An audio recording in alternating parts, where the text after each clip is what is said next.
So I was diagnosed with type 2 bipolar. I was misdiagnosed. Let me just say that because now I have my diagnosis.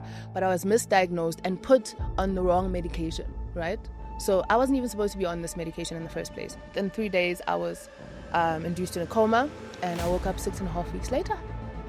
I thought I was asleep for a weekend. And then when I woke up, I was blind and intubated, so I couldn't speak. My eyes were stuck to my eyelids, so I couldn't open my eyes. When I came back from that coma, so my doctors had started telling my parents, my family, to prepare for anything.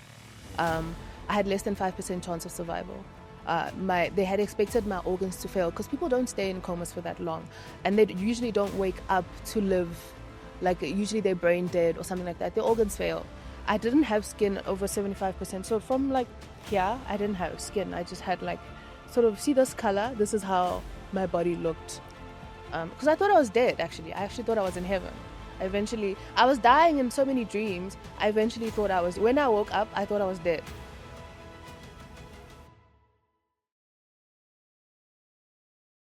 How are you feeling? I'm alright. How are you doing? I'm good. I like I don't know what you call them. That's a vibe. It also has a ring there. Yeah, right? That's very cool. I thought that was very creative. Is it? Yeah. Can you just lift it up so that my people can just see? Where did you buy that? Shein. Shein has some nice Shein has, it's got everything. Whatever you want. Like, it's really good when you're trying to create something. It'll have every single detail for you. I love it. You look like a fashionista person. Thank you. I'm a beautician. I'm Shaz the beautician. So I make everything beautiful. Wow. Yes, sir. I must say, you look very beautiful. Thank you. I appreciate that. Yeah. Now, good to see you. Thank you. Thank you so much for coming through. To be here. Yeah. Thank you for having me. We're just gonna have I just want to put my phones on flight mode because, we're just having a decent conversation. Very decent conversation. So what inspired you with this outfit? So at the moment, this was my week for this weekend. I just hosted an event called the Zen and Zest Festival, which has been inspired by my recovery journey, basically. I've learned in this recovery journey, just connecting with yourself, staying grounded, does so much for healing, does so much for improvement, not just for healing, because healing is just improvement. So the colors are very neutral. This is the wig that I was wearing. Yeah, so I feel good in these colors, and then I like a bit of sparkle, so that's why we got the bedazzles. And then I make these, like the beads, I make these myself. All right. So yeah, this is just, I'm wearing my own. Wow, you did tell me that you're from KZN. Did Yes, you get that from KZN as well? Yes, sir. Are those like your seashells? This is from the beach. Okay. The seashells. My gran used to make beadwork, so I guess that's why I make it. But yeah, these are the vibes. And the colors, they match, eh? Exactly. There was another piece that didn't make it. It fell out in the Uber here. I guess it just wasn't meant to be a part of today's outfit. Yeah. These are like bright colors, eh? Yeah, neutral colors. All right. Neutral, but like bright, but like still grounding, right? So that's the vibe. It's good to learn. It's learn. like neutral, but still grounding. Vibey, but still zen and zest. Since you're a fashion person, how do I look? You look awesome. Do I need... No. Perfect. Everything right there. Yeah.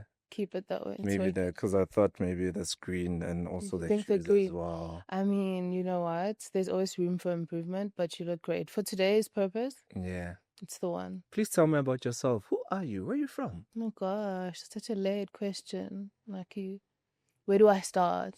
I'm just a girl, though. I am just a girl. Like, over everything, I'm just a girl. But I am from Enyoni, in KZN. I was raised by my gran in a beautiful village called Enyoni. I stayed with my gran till I was about 10, because my mom did have us at a very young age, my brother and I, and they thought it was a better idea if we stayed with our gran. And then we stayed with my mom when we were 31, so we moved from Enyoni, the village, to Richards Bay at about 11. My brother and I, my brother's a year younger than me, and we stayed with our mom, who's a single parent, and we moved from Enyoni. So that was a bit of a change. a big demographic change. But luckily, even when we stayed in Enyoni, we did go to like a multiracial school nearby. So we were like we knew white people, but it wasn't something we were, very familiar with. So moving to Richards Bay was a big change, but a good one, I guess. I would say that I've been exposed to different lives, I guess, different cultures, different lifestyles. Because in the village we lived in, as much as we were not well off, but we had everything we needed. We learned how to like plant food. I don't even know what it's called anymore. Yeah. But we knew how to garden. We had cattle. We had that vibe at a very early age. I think it was a beautiful upbringing. We didn't realize at the time, but I think it was a nice experience to have been exposed to and to have grown up in. And then we moved to Richards Bay, which was different, but cool. Still, like, not as big city, but like, I think my mother managed somehow to switch it up nicely, because we went from Richards Bay to Pinetown. We moved quite a bit. My mom was young, so she needed to explore. She took us with her. Yeah. Excuse me. And then we moved to Pinetown for like the last bit of our high school. So you see, we went from like, Makaya to like a little bit of city, and then city, big city. And then I think we moved to Durban for a bit after that. And then we were old enough to go to varsity after that. So I went to the University of Zululand, which is again in the Makayas. Because I just didn't know what I wanted to do, to be quite honest. My mother really believed in education, so she said I can figure it out while I'm there. And that's when, while I was in varsity, I started practicing as a beautician there, self-taught at the time. And I realized after varsity that I really wanted to do more of this. I always knew I was more of a creative than anything else. I hated school. I found it so boring. In my mind, I would go everywhere else but where I was during school. I don't even know how I made it out. But a creative mind is an intelligent mind, so it happened. And then, went to varsity, did industrial sociology, then discovered I wanted to do beauty, had to finish that degree, then went into beauty, and I've been doing beauty ever since. So yeah, that's the gist. Interesting. Yeah. Can you speak Zulu? Because somebody's listening to you. They're like, the accent, the Makaya, Thank you. Uyakhuluma? Ngiyasikhuluma. Ngumzulu nje phaqa nkosi yami, akushodi indawo. Ungathi awukhulelanga Makaya. Right. Enyoni. Right, but uma ngisikhuluma uyangizwa ngithi uthi ngumzulu. Akushodi indawo. Hey Ntombo. Yeah, ngiyasikhuluma nkosi yami. I'm fluent. That's what I mean by we are very blessed to have been exposed to emakhaya, nkosi yami, mina ngiyakwazi ukutheza, ngiyakwazi ukuyokha amanzi emfuleni, ngiyatshala, ngiyalima, sort of thing. Yeah. And then I'm here also, city girls are up, vibes. Nice one. How was it like growing up in Enyoni? It was humbling. It was definitely the part of my childhood that makes me that is the reason for the humble part of me. Not in like a bad way. It was, we had my gran was a very humble human being. Was humble, man. We did gardening. We didn't have to. These are things these are values that she wanted to instill in us. We really didn't have to do any of it. But she taught us how to farm. She taught us how to herd cattle. I'm at a point where I don't remember how to do a lot of it. But I'm sure if I went in, I would, I was a girl that stayed at home. I didn't go visit people's houses. I didn't wear pants. It was that humble. It was that... my gran was a very strict girly. Like very, very strict girly, to the point where in the neighborhood, if somebody's kid was doing the most, they would call my gran, put her in a kraal, and have her beat the child till the sense came back. That's how strict my gran was. Like she's a cultural woman. Very strong. Yeah. It was a very matriarchal home. I think I've grown up in a very matriarchal home. Yeah. Even now, even with my mom being a single parent, matriarchal again. So yeah, long live in Bowood. If you look at some of the things that they taught you, do you think that they sort of shaped the character that you have today? Absolutely. Absolutely. I think it's almost like they are, I mean, of course, the voices of your ancestors are your conscious. And they have really kept me grounded. My father is late, and from his side, I have 10 siblings. So I just want to explain how like different the demographic between my father's side of it and my mom's side. We grew up on my mom's side of the family. As I said, grew up with my gran. My dad was in the picture, but he was doing his thing, right? And his side of the family is more, he comes from a polygamous home. His dad was polygamous. He was polygamous. He had 10 children from 7 different women. So that side was guns were blazing. Things were hectic, intense, not in a bad way. It just was the way that it was, and that shaped a part of who I was as well.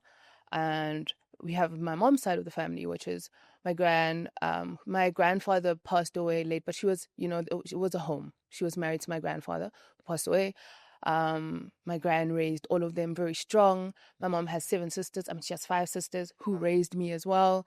And then 2 brothers who raised me. Those are the men and the women that I knew as examples. And it's been a very conservative, very Christian home.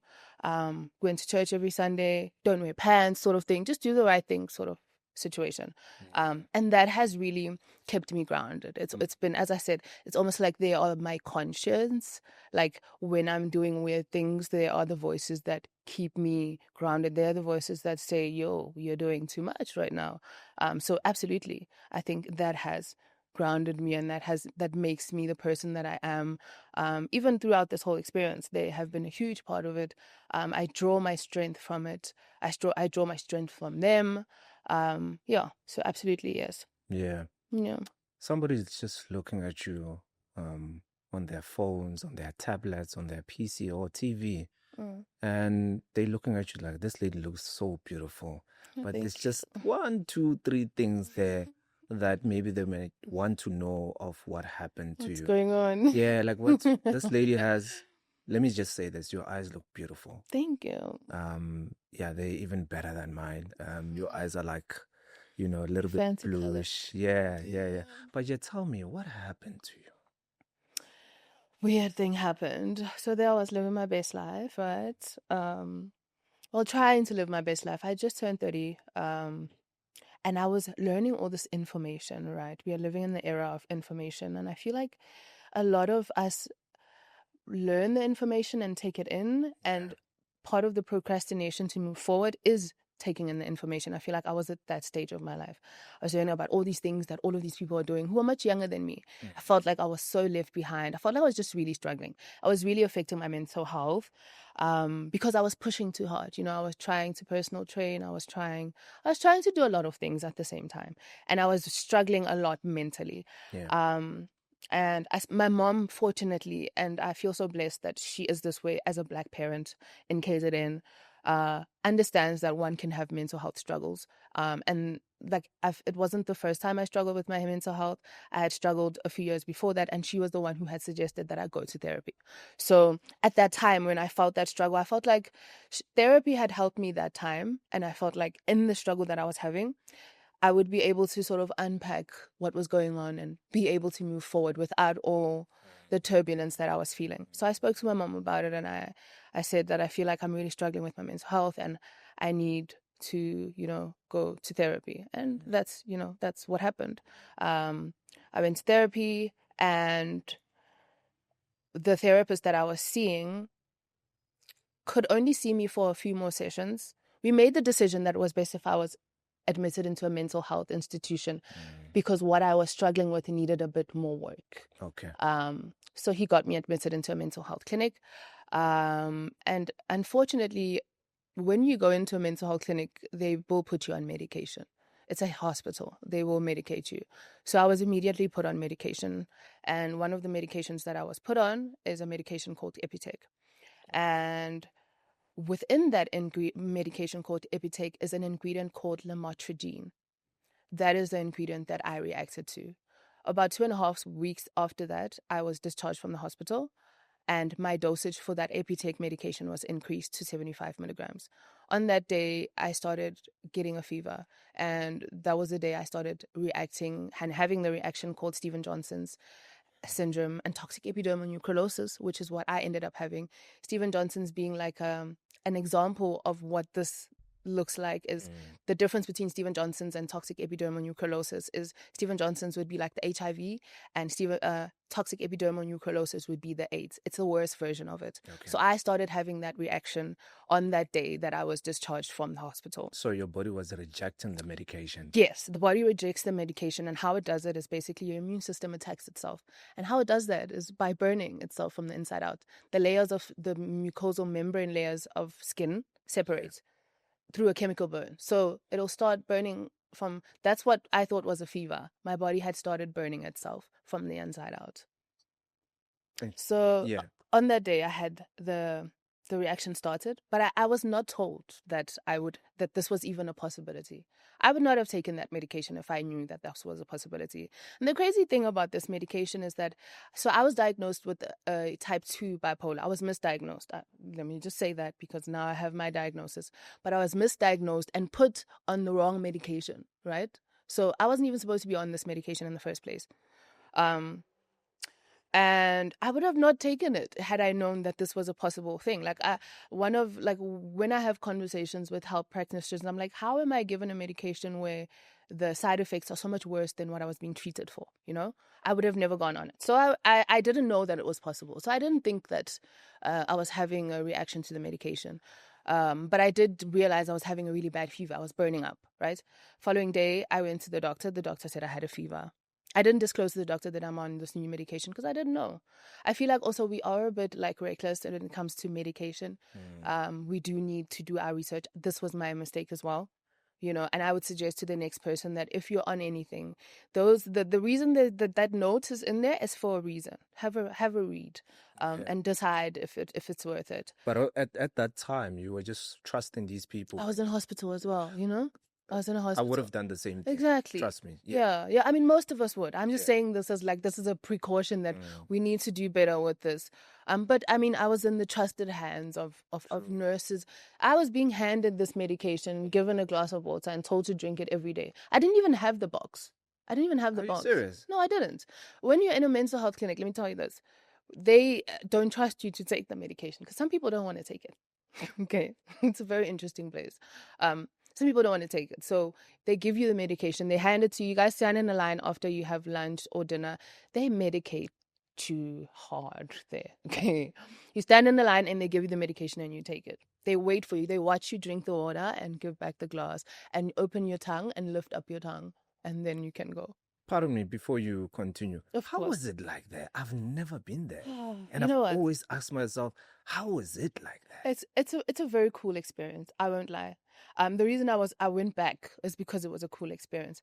A mental health clinic is it's a rehabilitation center for your brain. Your brain is struggling, just like how you get sick and have flu and go to a doctor. When your brain is struggling, you can go to a mental health clinic and get your brain rehabilitated, right? But the levels are different. Just like in a hospital, you have people who are dying physically.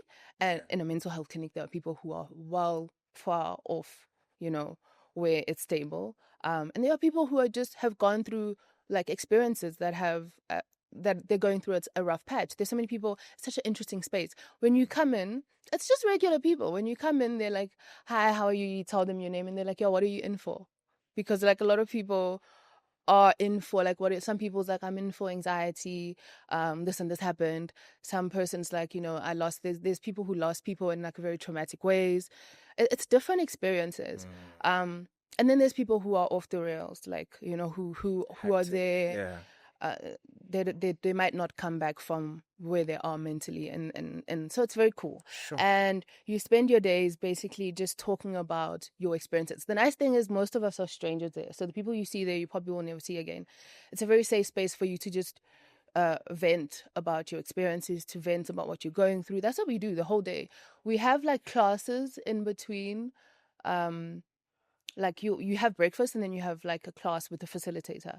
Okay. Maybe a grief class where they're teaching you how to deal with grief. I think everybody needs to go there. Schools should have like the things that you learn there. I've learned so much from them. That's why even now after this, I will still go. If I get to a point where I feel like I'm struggling with my mental health, I will definitely still go. Because there's so much value in this. Probably the reason I was able to survive this experience is because of the things that I've learned in those hospitals. honestly speaking. So you speak to people get up and talk about their experiences. You learn that you're not alone. Sometimes you just need to be seen and heard. And yeah, that's what you basically do. You have like mindful activities, you exercise, you have dog therapy. It's very cool. Interesting. So you guys, after eating the dinner, so you wait on a queue and then they Yeah, give you yeah. medication. Breakfast, medication. Lunch, medication. Dinner, medication. People are very drugged. Sorry. People are very, very drugged there. Can I have some water? Yeah. People are very drugged. So, and I feel like some of it is very like heart opening because you just feel like so open and free to tell everyone what your problems are. So the facilitator, while you're waiting on the queue, and then give you the medication, then you need to open your mouth, drink it there so that they see. The tongue is the place where people hide it the most. I've seen somebody come back with it. I don't know how they did it. I've seen someone come and spit medication out. Some people really don't want to take it. I don't know why. Some people don't want to take it. Sometimes do they force people to take the medication? No. They don't force anybody. They don't force you to take it. The crazy thing about a mental health clinic, I mean, we're going off topic, but I think that's also important. Yeah. Is that you need to be ready for the work, right? And some people end up there because their families force them, or some people OD and the hospitals force them to go there. So they're not ready. They're not ready to do the work. They're not ready to change. They don't want to change.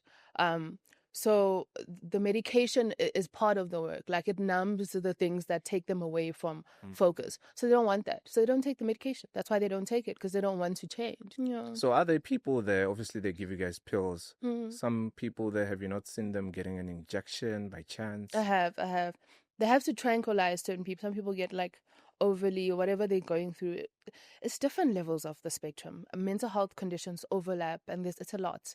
And the crazy thing about a therapist and a psychiatrist is that it's just someone's perspective.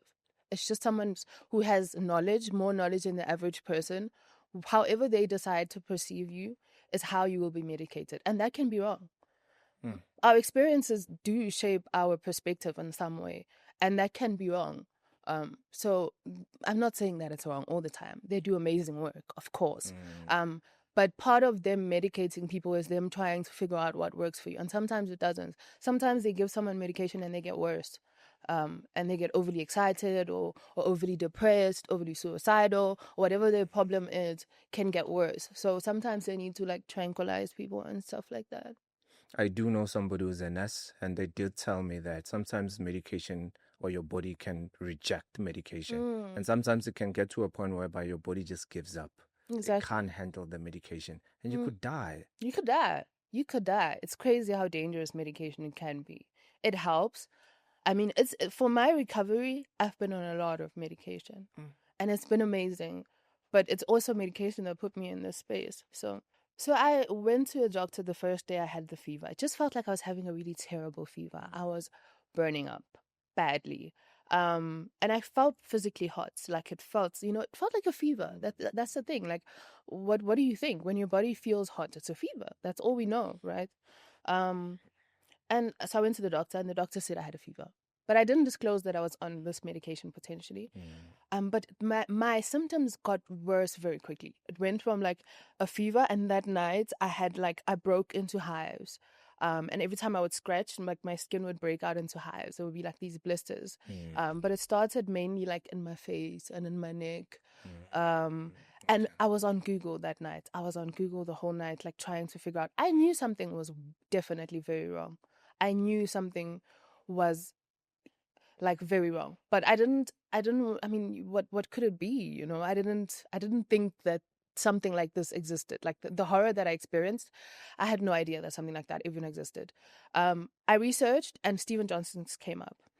I do feel like the Black community is not very well represented on the internet when it comes to Stephen Johnson syndrome, because the pictures that were on there were mainly pictures of, maybe I should have searched Black person with Stephen Johnson syndrome, but I didn't know I had Stephen Johnson syndrome. It's just something that came up when I put down my symptoms. Fever at the time, hives, sore throat. My eyes were pussy. I did not know eyes could be pussy just randomly.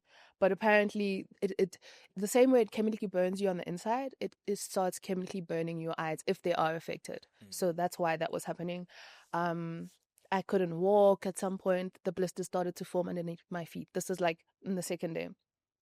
I could walk on the second day. It was just all of these weird things starting to happen. So when I looked it up, Stephen Johnson's came up, but I dismissed it. I dismissed it because I didn't even check that the medication could cause Stephen Johnson's until that morning. But when I checked that, I went back to the doctor again with my medication. And I said, I'm on this medication, do you think it could be Stephen Johnson's? And he said it was chickenpox. Yeah. The same doctor I went to the day before. Because remember, I was discharged from the hospital. The hospital was in Durban. I stayed somewhere else. So I thought maybe it was just the weather that was making me sick. Because I had been in the hospital for 2 weeks now. I'm outside. It was winter. It was like August last year. So I didn't think it could be that. I think I chose. Subconsciously said, not that, not me. But until I saw that medication could cause it, I went to him and I said, could it not be? And he said, chickenpox. I said, okay. But he said, if it gets worse, call an ambulance immediately. This man knows I have health insurance. Why does he just not send me to the? Because the thing with Stephen Johnson's is it's such a rare thing. A lot of doctors have never seen it in their entire careers. He's from a small town. He's been there his whole life. This is me giving him an excuse because, it's better to just not focus on that.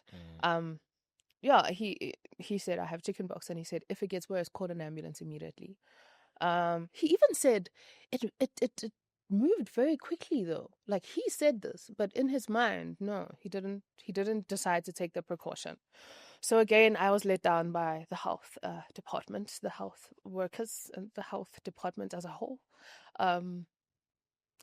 And yeah, I went back home. I went and got the medication. I remember after he told me that, it's so crazy the confidence that you get. Now, remember, I've told him this. I'm still taking the medication. I've started reacting, but I'm still on this medication because remember, I have type 2 bipolar as far as I know. So I need to be medicated. I have a chronic mental illness. I need to be medicated. I go to a doctor. He tells me it's fine. I carry on taking the medication. He gives me more medication. I remember I had to walk from now the confidence that I got from seeing the doctor. I told myself that I just have chickenpox, so I'm fine. I walked from his hospital about 1 kilometer to the pharmacy that he sent me to. Apparently, the sun makes Stephen Johnson's worse. So again, I'm walking in the sun. I just took the medication. I'm going to take more medication. It's probably going to make it worse because anything that doesn't sort it out makes it worse. When you start having the reaction, if you have more medication that has the same ingredient, it makes it worse. It makes it worse because that's what's causing the reaction. It's like a fire. It is a fire, basically. Yeah. It's a chemical burn going on in your body. It's like pouring petrol on a fire, basically. So I went, got the medication, came back home. I told my mom not to come home because now I have chickenpox. So I don't want to give it to her. So I have chickenpox. She mustn't come home. I'm on my own, right? I take the medication. I take the petrol medication, and I take this new medication, and I go to bed. I'm fine now. Doctor gave me medication. I woke up in the middle of the night, just like it felt like there was a fire inside my body. Someone had lit a stove inside my body now. At that point, like I knew that it wasn't like what they said it was, but I was still in denial. It wasn't until I woke up that morning and put my feet down, and I couldn't put my feet down because the blisters now were officially like under my feet. I had to crawl to the kitchen. I wanted to try and drink something so that I could take the medication. Again. But when I tried to put something in my mouth, it felt like it was on fire. The blisters were inside my mouth, in my throat. I tried to swallow. I couldn't swallow. My throat was shut. I picked up the phone. I didn't know the ambulance number. I won't lie. I didn't know it. I didn't know which number called the ambulance. But that in that moment, I figured it out instantly. I called an ambulance. When I tried to speak, I realized I couldn't speak. I could barely communicate. All they could hear, it was just like the house number and come now. And I hadn't unpacked my bag because I'd been sick for those 2 days. So I crawled, grabbed my bag, opened the door, and just laid there waiting for the ambulance. I just laid outside in the sun with my bag at the doorway so they could at least see that this is the house. They ended up they put me on the stretcher. They ended up locking me and took me to the same doctor. The same doctor that had been misdiagnosing me for the past 2 days. They took me back to him because the ambulance service I was using, he knows it's his. Like, I remember seeing him and seeing his face and seeing him realize that he fucked up. Like, I saw his face. I saw him look at me, and I looked at him like, dude, look at me. Look at me. And he gave me the same injection he had been giving me for the past 2 days. just because they needed to stabilize me, apparently. And then they took me to a really crappy hospital that I had sent myself to. I asked them to take me there because I didn't know that hospitals were better than others. I'd never even been in a hospital. I was not a sickly girl. So I didn't know that there were better hospitals than others. This whole time I haven't told anyone. It was such an emergency at that point when I put my feet down that the only thing that I had thought to call was the ambulance. So they take me to the hospital. And I just basically, within a couple of days, eventually I called my mom and my family. Apparently I was speaking to my sister and all of them. I don't remember any of that. But because now they knew it was Stephen Johnson's, like as soon as I got there, by the time I left that place, they knew it was Stephen Johnson's. So now they're scared to medicate me. So now they're not giving me any painkillers. I'm just burning and coughing. I've had this cough since then. I had pneumonia because it sort of burned the mucosal membrane layers of my airways. I can't explain the science, but this cough, I might have it for the rest of my life because they didn't stop anything. For days, I was just laying there. The pneumonia got worse. I remember I would cough up phlegm and they would just give me tissue. They didn't even suction me. They'd give me tissue to spit it out. Eventually, my mom was like, we're not going to stay here. Sometimes the health practitioners are just not... It's very rare. It's not something that happens often. So some people have never dealt with it. So if you've never dealt with it, first of all, they've heard of it a lot of the time. But they're so scared to give you anything else because it's hard to explain because it does different things in people's bodies. Yeah. Like some people have had it, their eyes don't look like mine. Some people have had it, their chest was not affected. It just depends how long it goes on unstopped. It's basically there's a fire going on, and the sooner you're able to stop the fire, the sooner the fire stops burning everything. Yeah. If you're not able to stop the fire, I got affected up to 75%. So the fire kept going for a while. So that it burnt a lot. It affected my chest, it affected my throat, it affected my eyes, it affected 75% of my skin, my hair, my nails. You know, it did a lot of harm because the fire kept going on. I moved from the one hospital to the other because my mom realized they didn't have enough capacity to handle the situation. I moved from one hospital to the other one. When I moved to the other one, within 3 days, I was induced in a coma, and I woke up 6.5 weeks later. I thought I was asleep for a weekend. And then when I woke up, I was blind and intubated, so I couldn't speak. My eyes were stuck to my eyelids, so I couldn't open my eyes. And my brain was sort of, because I was so delirious from being sedated for so long, my brain was giving me dreams to try and explain what was going on. But my dreams were so bad that when my eyes did eventually snap open, when one of my eyes, this one, so this is my good eye, this one is blind. Yeah. This one was stuck completely. They expected them to open on their own, but this one, just because it was burnt, it was like skin grafting together. This one could see. When I opened my eyes, my reality was so much better than what I was dreaming. Like, obviously, when, I came to terms with it, I started getting upset when I realized, okay, my life had gone from this to this. My human got upset. But when I woke up to, like, the reality that I woke up to, I was like, okay, at least it's not as bad as I thought it was. And you in coma for 6 weeks. What would you... 6.5 weeks. Yeah, what were you dreaming? Whoa, man. It was crazy. It's hard to put into words.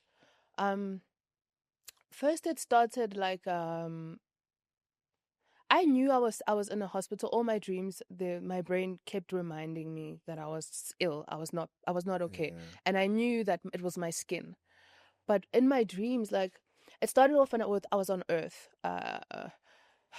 It's hard to explain, and I can't take you through the whole thing. But I think what happens there is, like, my perception of that whole experience, being in, like, the spiritual realm for that long, is that I was basically reliving my life, but not from the perspective that I thought it was.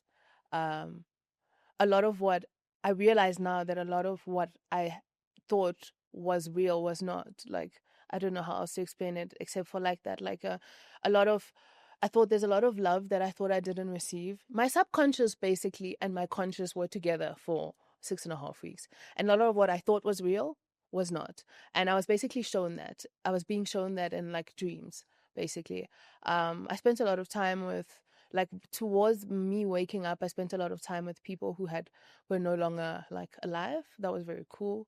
But yeah, it was basically just things, my experience on Earth, me thinking the things that I thought were real, me being shown that they were so much better than I thought it was.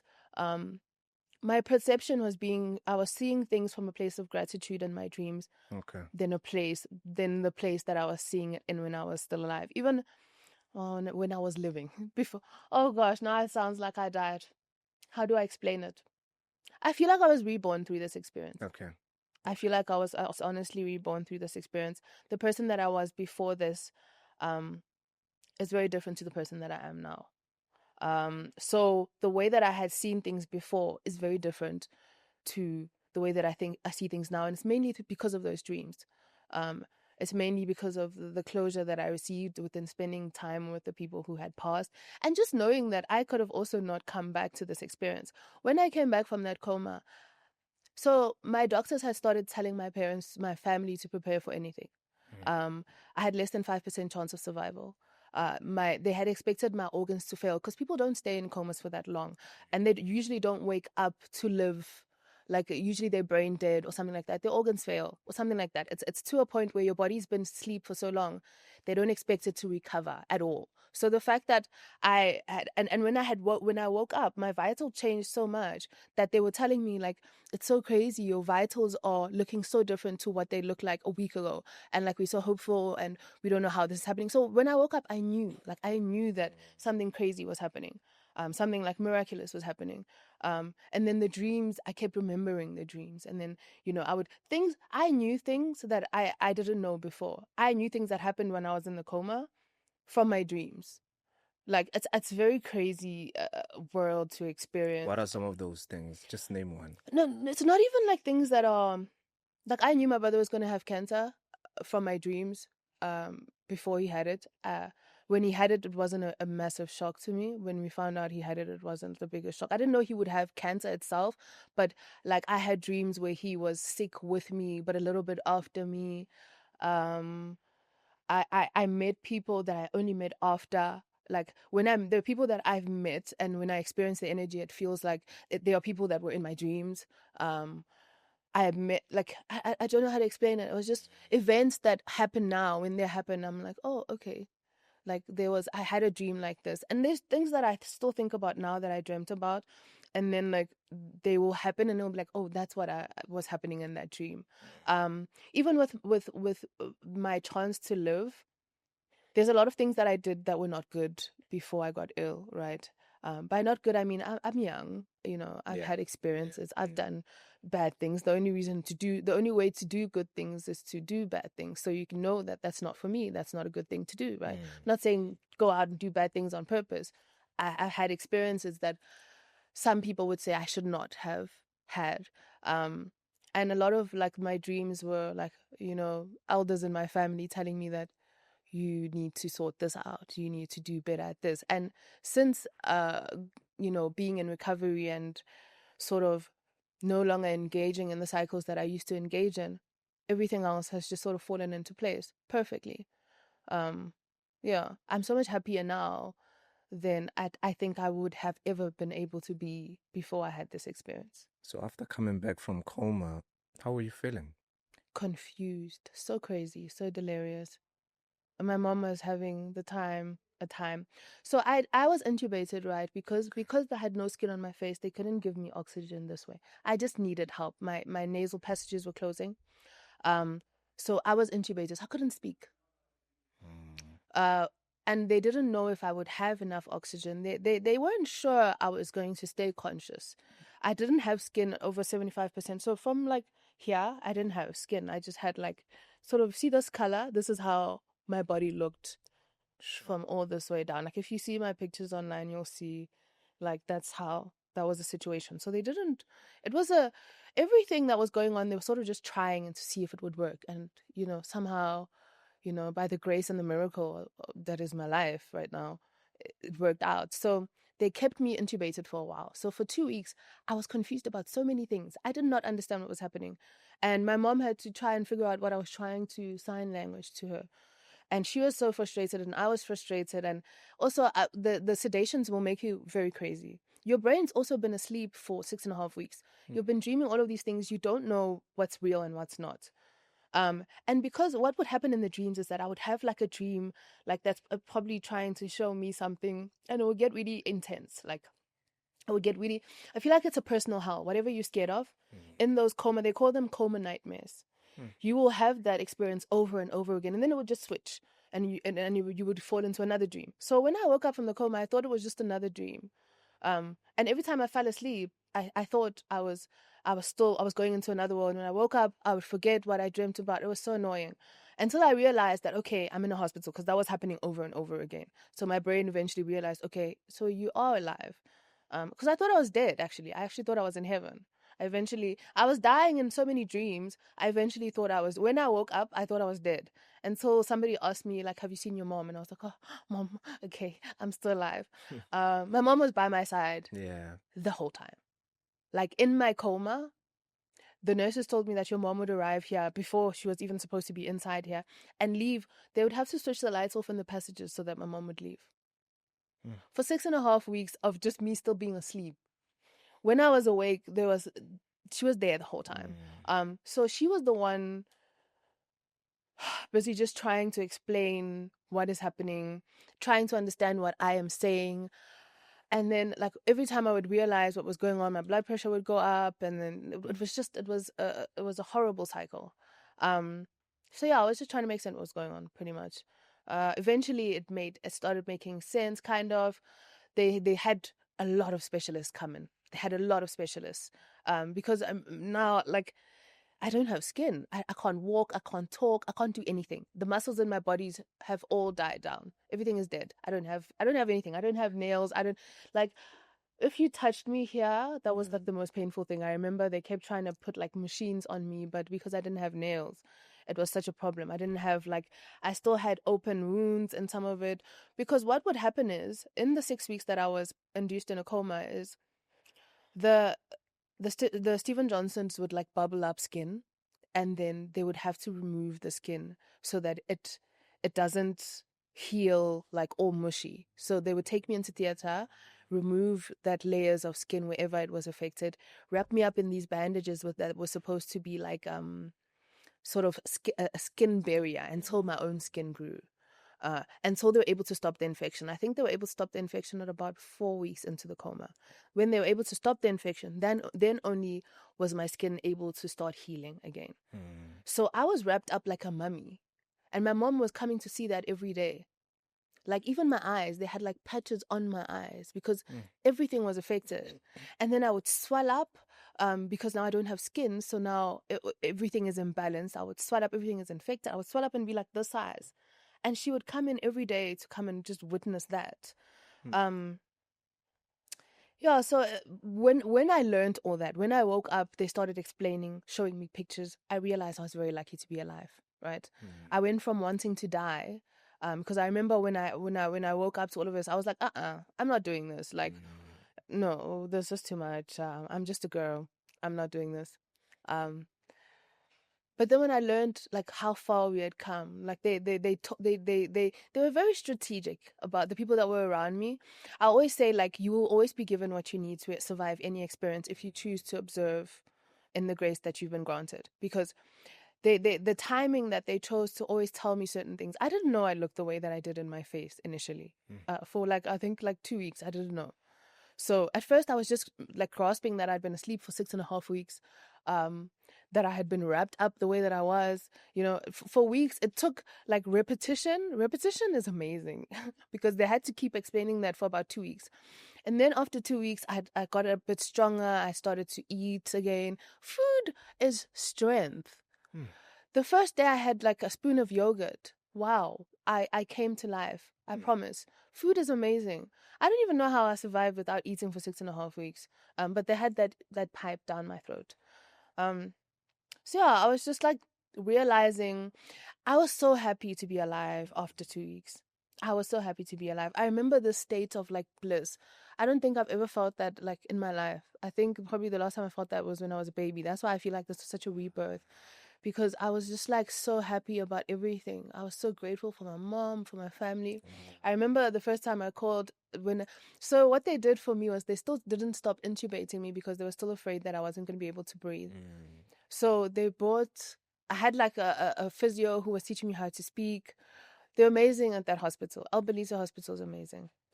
They got this physio to get like a thing that would close, because I really wanted to speak. Like they realized I kept trying. As soon as the better I got, the more I wanted to speak.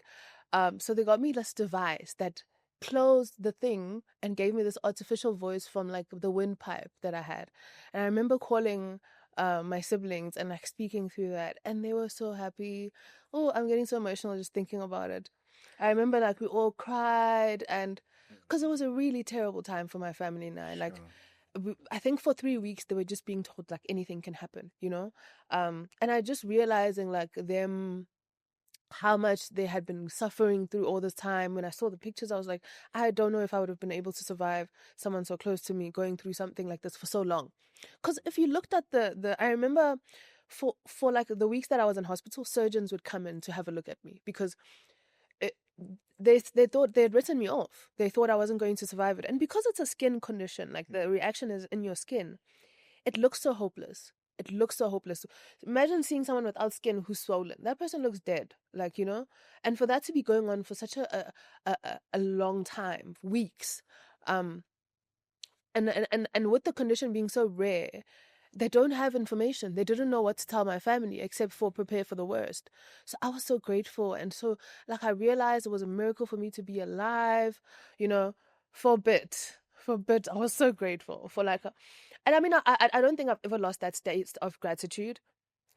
But now I realize how much work I had ahead of me. I need to learn how to walk. I need to learn how to talk. My hands, like me waking up from the coma, I couldn't even move my hands. That's how much I didn't have muscle. I was being taught the how to breathe. I was being taught how to blink, how to move my fingers, how to, you know, that's how bad things were. So I'm realizing, okay, great, I'm alive and it's a miracle and but now who has to do all this work? Me. I'm like, oh my God. And like everything is so painful. Everything is so painful. Like everything was painful. Everything was just like the only time I was not in pain is if I was not moving. But I had so many injections, so many treatments, so much needed to be done to grow everything back and to restore everything.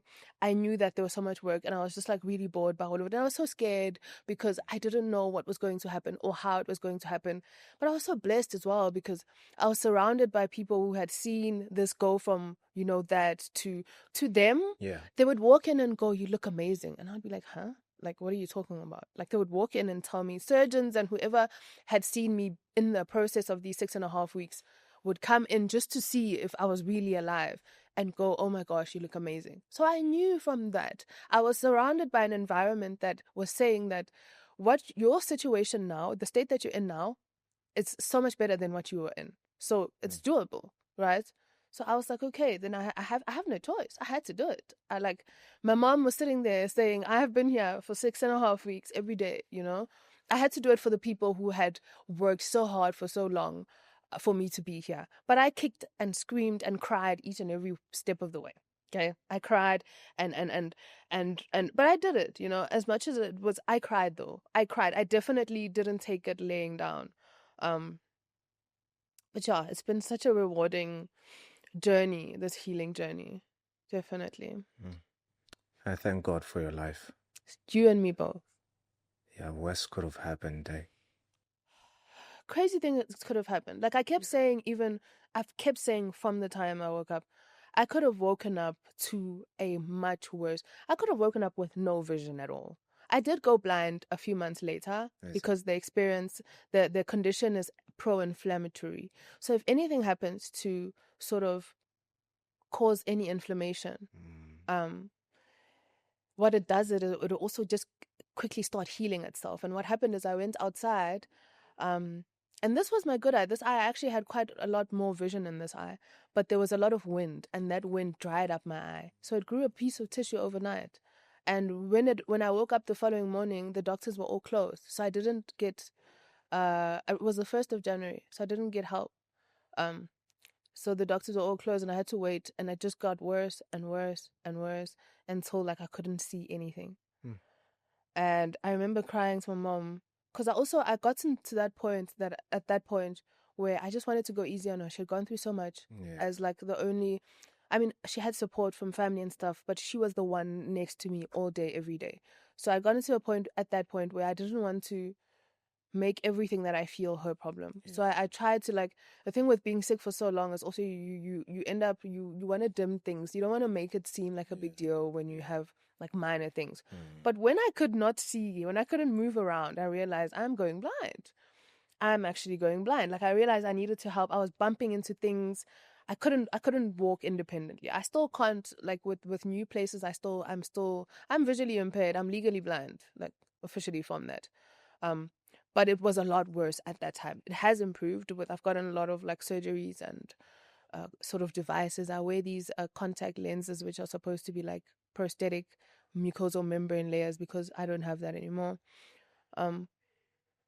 But yeah, it's just all been like really weird. Like, nobody knew what was going to happen. Like, the doctors did not predict I would be doing as well as I'm doing now. Definitely.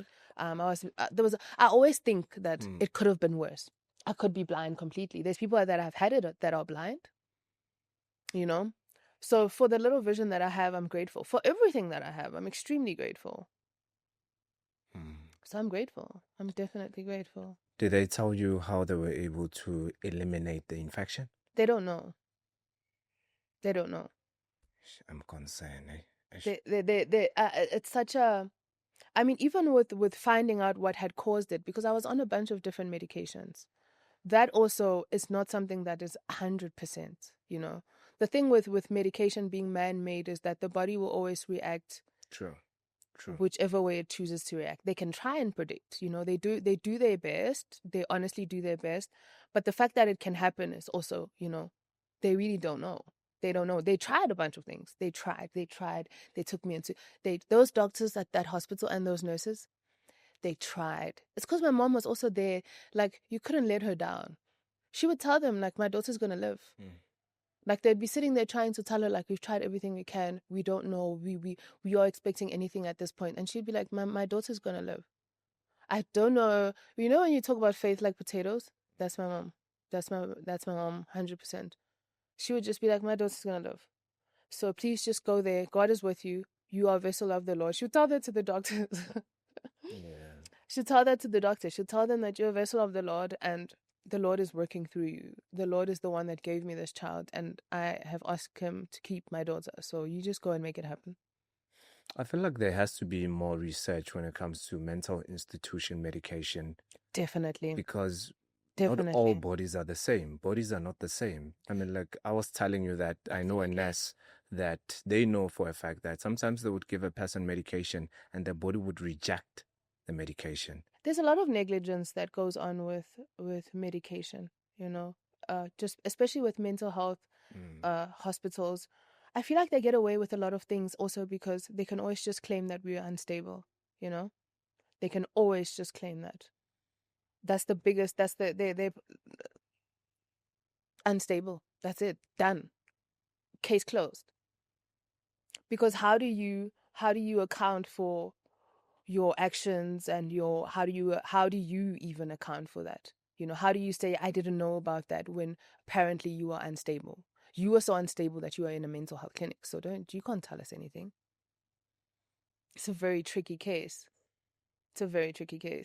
But in terms, like, I always say that the reason I've spoken to the hospital that where I was admitted into, mainly because I just wanted accountability. I wanted them to know that people are aware of the negligence because I feel like my situation was more of a negligence thing. There's other medications that they put me on that counteracted with other medications at the end of the day. But they can always just call that something else because I was unstable, right? At the end of the day. So I just wanted them to know that people know and are willing to stand up for what you are doing. So just that awareness will maybe make them less pill happy next time, you know? Pill popper happy next time. Because there's a lot of unnecessary... I was on such happy pills. Listen, you know what? I could have done better. I could have... myself, they said, this is what we're trying to give you. I said, give me, you know? I said, give me the pills. And I promise you, they do balance you. They do make you extremely synthetically happy. But big emphasis on synthetically unhappy. there's people that need medication. There's people that are struggling with chronic mental illnesses that need medication. And there's people that just need to work on their habits. There's people that need to work on their traumas, that people need to deal with things. You know, I'm not a professional. I can't tell you who needs to do what, but I believe that there are professionals that know that people need to do work but are too lazy to help them through the work. Instead, they put them on medication.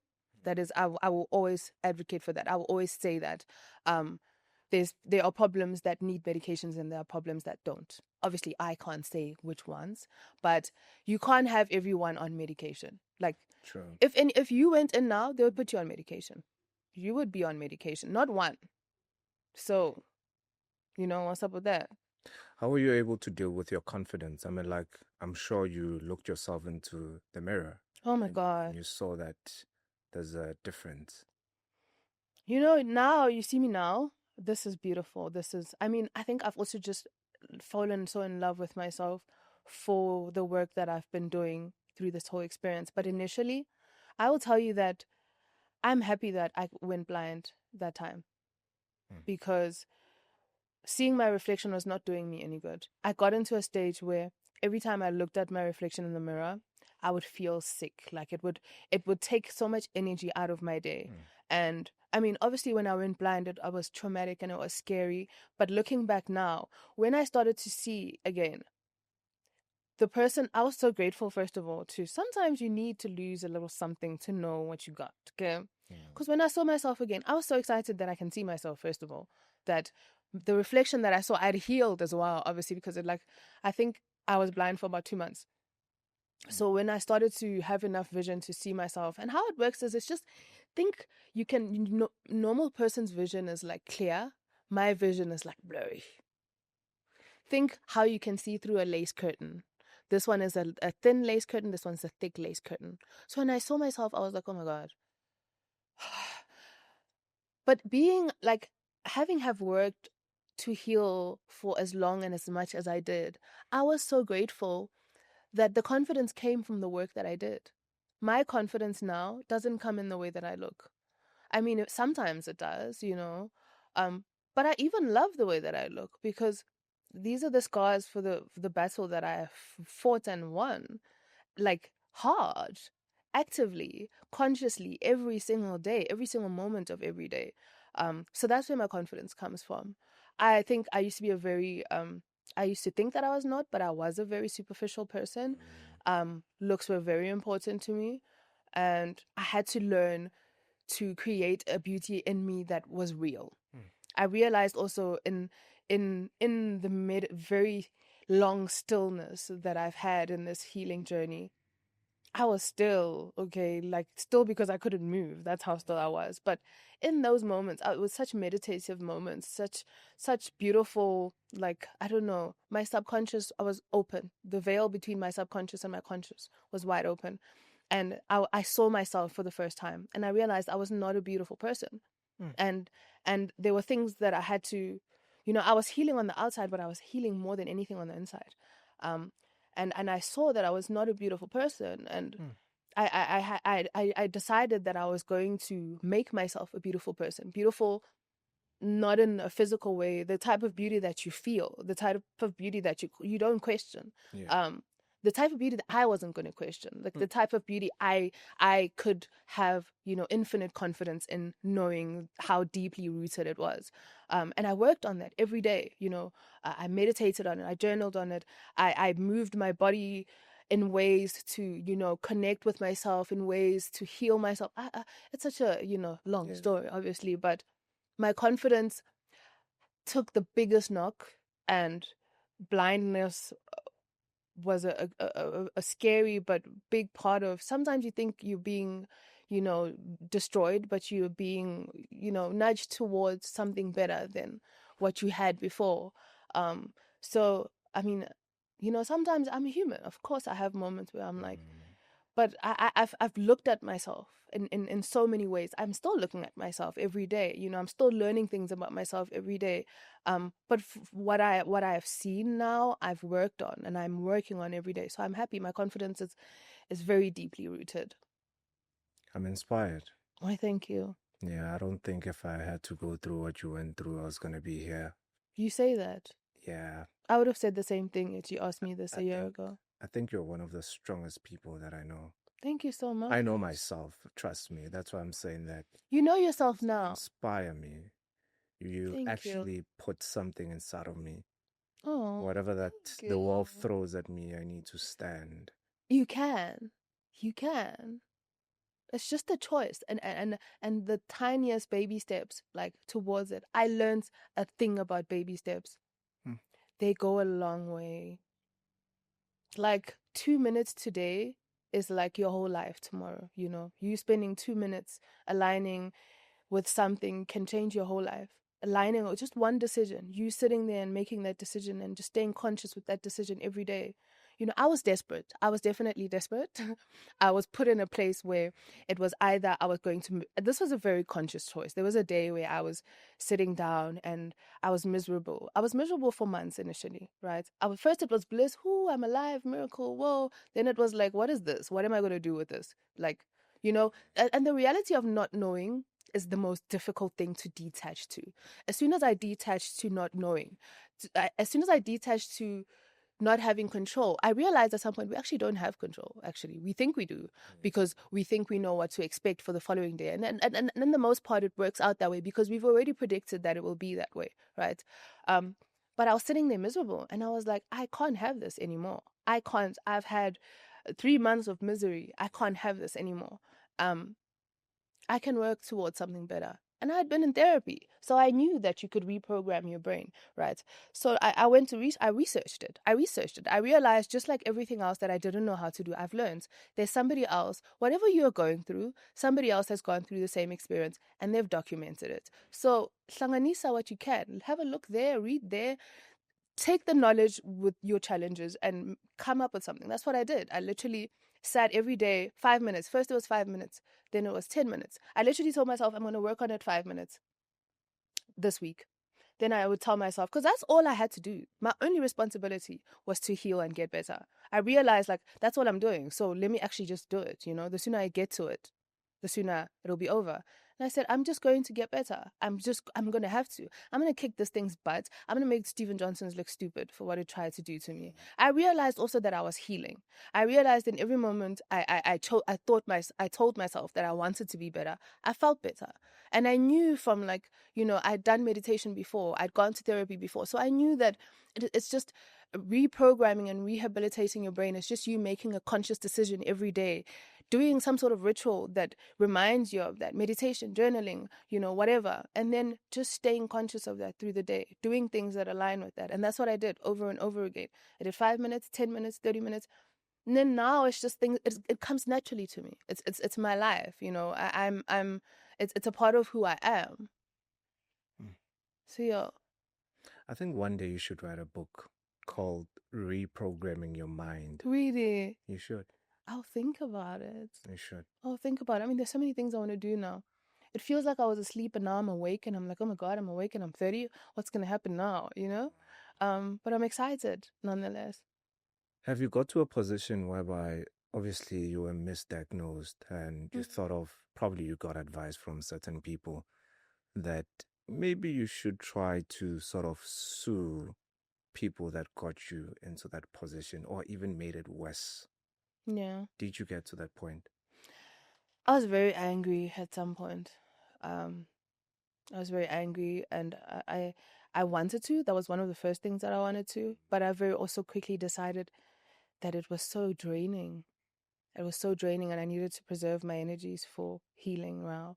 And I also just realized like it was such a, if it wasn't this, it would have been something else. There's events that happen in your life and they're so pivotal that you have to decide that, you know, is it really by mistake or is it happening because it's for me? So I chose initially not to, you know, do anything. But then when I got better and I had more strength, I thought, this can't happen to somebody else, you know, like they need to be held to some sort of accountability or at least I need them to be conscious that people are aware that this is happening and it comes from them, you know. So that's when I started, you know, to email them, letting them know what happened and how it has affected me and what I would like them to do. Yeah, so I definitely have. And it's not from an angry place now. It's just from, I want justice and I want people to take accountability for what they're doing. Because even after I spoke to them, they were just like, oh no, I am supposed to know. I am supposed to know. They told me that this could have happened, and I did it knowing that this could have happened. So it's not their problem, basically. Sure. Yeah. I'm so sorry, man. That's okay. It's okay. Life has a way. Yeah. Yeah. No, thank you, man. Thank you for sharing your story. Thank you so much for having me. I really think you should write a book. I will definitely look into that. Should. What is the book about? Reprogramming your mind. Okay. Please, your sister must note that down. Yeah. She's noting everything now. Yeah. She's the PR. She must make sure. And then it'll have you just to talk about your journey. Thank you so much. You've got a beautiful story. Thank you. And I've got to say this, that you look very beautiful. I haven't seen the old pictures of you. I've seen the new picture of you, but you should have a look. It's very interesting. Is it? It's very interesting. Yeah. Thank you. Thank you. Thank you so much.